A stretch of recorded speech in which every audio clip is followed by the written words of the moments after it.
about it.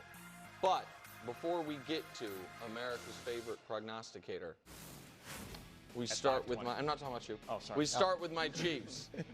They're 0-2. It doesn't even sound right as they head to MetLife Sunday.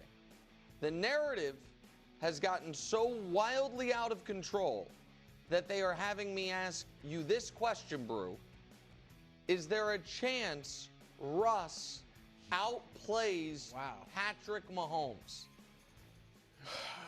I don't think it's going to happen because I think the Chiefs will win this game, but it's on the board.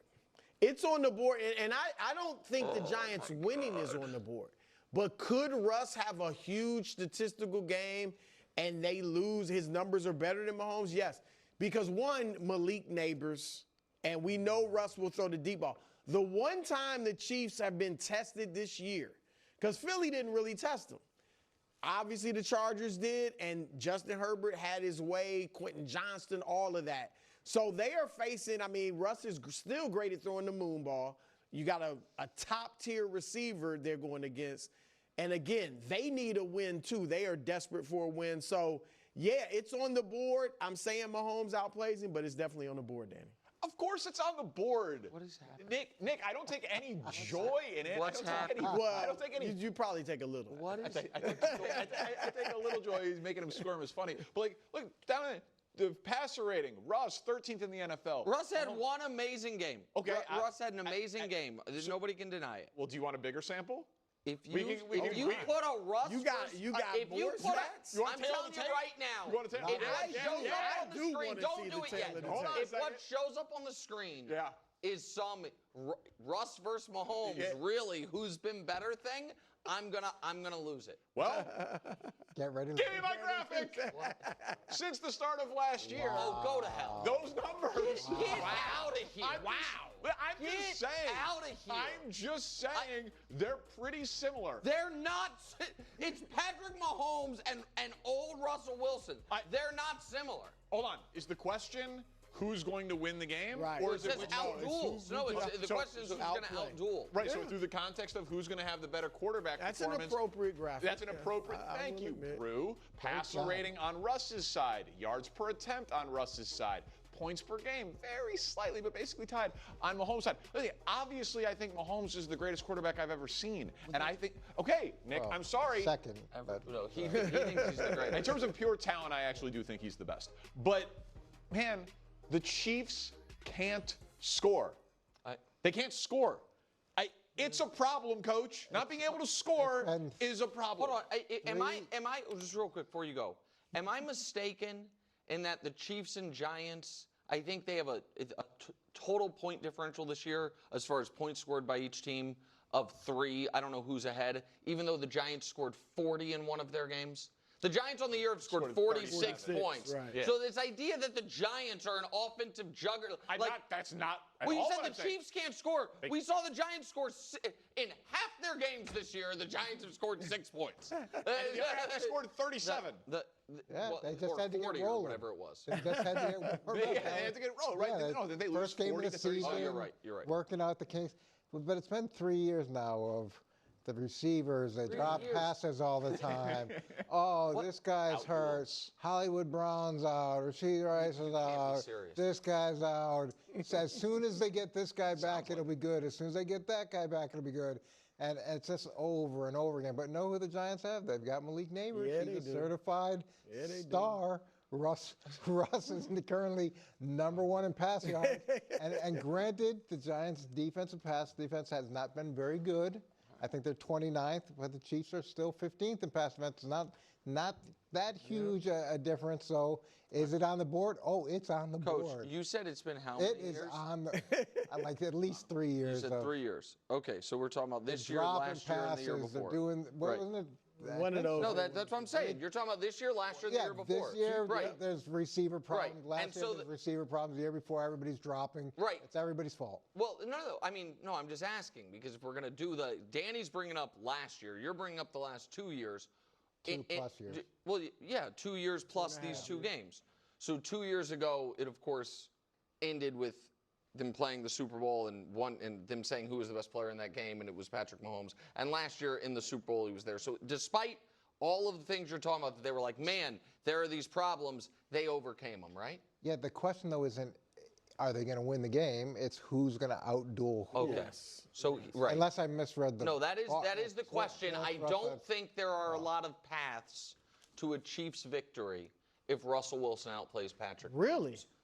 Yeah, I don't, because the Chiefs' defense hasn't been dominant. Like, I think the Giants' defensive front, in theory, should be good. Like, I don't think certainly it's not going to be, well, Mahomes didn't play well, but Pacheco ran for $150. Like, for the Chiefs to win, Patrick is going to have to play better than Russ, and the Chiefs are certified guaranteed to win. So I'm going to go ahead and say Patrick outplays. Now, outduels implies it's going to be a quarterback duel. Like, it's going to be, you know what I mean? Like, like Dak versus Russ last week or Josh versus Lamar.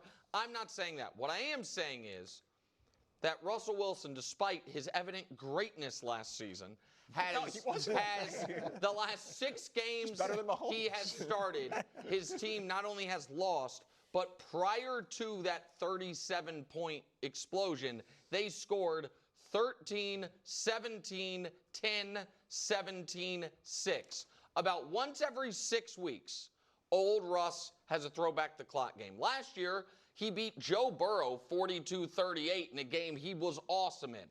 Unfortunately for the Giants, and fortunately for me, Russ used that one game every 6 weeks last weekend. He is not. You guys are all going to feel so silly that we entertained this for 8 minutes. Buddy, you think that it is a stone-cold lock that this is a lopsided affair? You said no, I didn't say lopsided. Okay, I did not say lopsided. Okay, well, I think it's a stone-cold lock that the Chiefs win. But again, that's not. I don't care. I don't care. You said it could be ugly. You said the style points thing earlier. It's not going to. Yes. So in that world, he's not going to outplay Patrick. He could throw a couple more.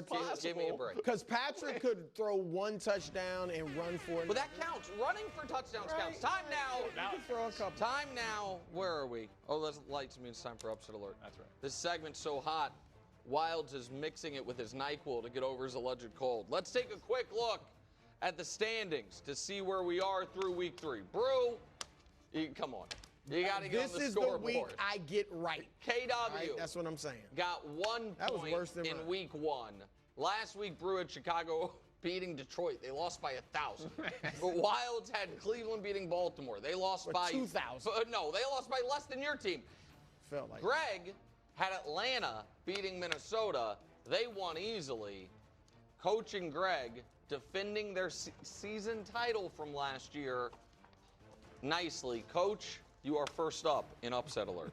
Oh, wait. Oh, I got to show you guys the rules. I know where Coach. By the way, because Danny's new, I got to show everyone the rules real quick. The rules don't really apply because we never got paid. So yeah. You guys haven't gotten paid? No. Still waiting for the money. Big shooter, take out the cash. Whit, if you're watching, that's a problem. That's our. It was supposed to be money order. So, I know. Visa gift card. Oh, it says cash. All right, yeah. You're right. You and Greg are owed money.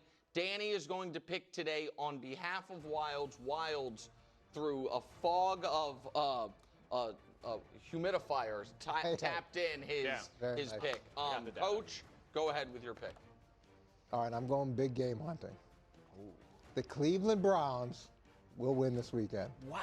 This guy can't stand You are going big game hunting. My goodness. So what do you have against Jalen? So let's look at this.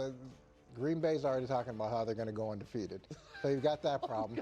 They've got 2 big emotional division wins. Okay, huge wins for them. Now they're going to play an AFC team. They're going to play some dog. It's a 1 o'clock game. So there's that human element to it where they think they can just mail this one in after the 2 big victories. And you're saying, okay, well, Cleveland got blown out by Baltimore. When you look at that game, they played really well defensively, which doesn't seem to make any sense. But it was a fumble return for a touchdown. It was a block punt to the 5-yard line. It was an interception that set up another touchdown. It was going for it on 4th down that set up another touchdown. It was play after play that put the defense in a bind. But this is a really good defensive team.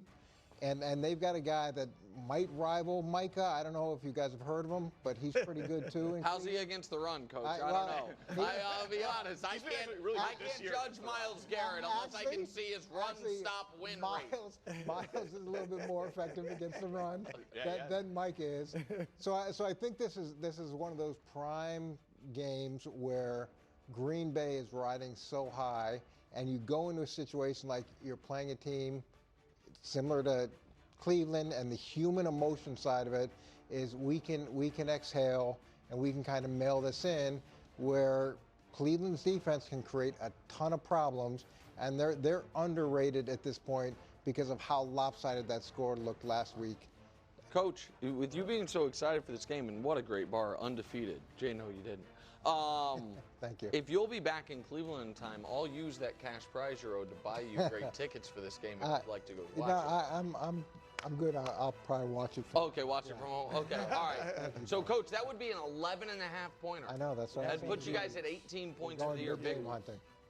You sold it well, Coach, but look, this one isn't a huge upset, but I just need to get on the board. Yeah. All right, so Houston, for the second time I picked them in an upset alert, over Jacksonville. Just easy to get on the board. I need to get on the board. Yeah, I did. Points out And here. this one, I'm shocked that the Jags are favorites. I mean, they beat Carolina, which is in the running for worst team in the league. They lost to Cincinnati with Jake Browning playing the bulk of the game.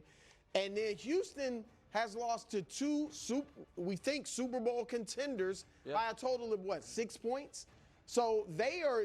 I think they obviously know their season's on the line. Well, I actually wouldn't write them off at 0-3, but still, to them, their season's on the line. They are desperate for a win. CJ is better. They got the better quarterback. I'm sorry, Nick. I know he's your All-American, but Trevor, against two bad defensive teams, has looked mediocre at best. He's pushed the ball down the field. He's got like a 78 passer rating. He's got 3 interceptions, 4 touch, like very mediocre. Houston, I think, has a better defense too. They're gonna get after Trevor, make it tough on him. So this, to me, I almost felt bad picking this one because I know they're gonna. I'm getting points. I got to get on the board. All right, that would be 4.5 points. It would get you on the board. I'll take it. All right, in for Kevin Wildes today. Yeah. Is Danny Parkins.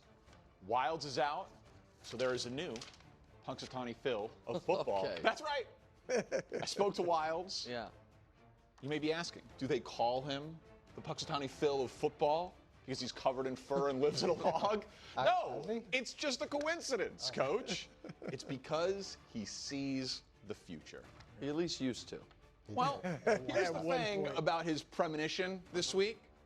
Seems like there might be tinge of bias because the Punxsutawney Phil of football has the Patriots beating the Steelers in Foxborough. Now, here's the thing.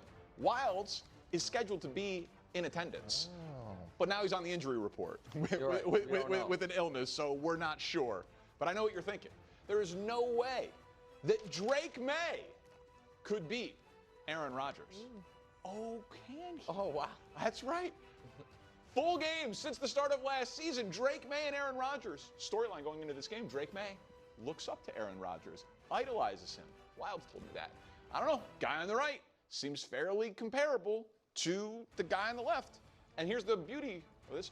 Wildes maybe getting a beverage, stopping at the team store. Before he even gets to his seat, the Patriots are going to be winning this football game.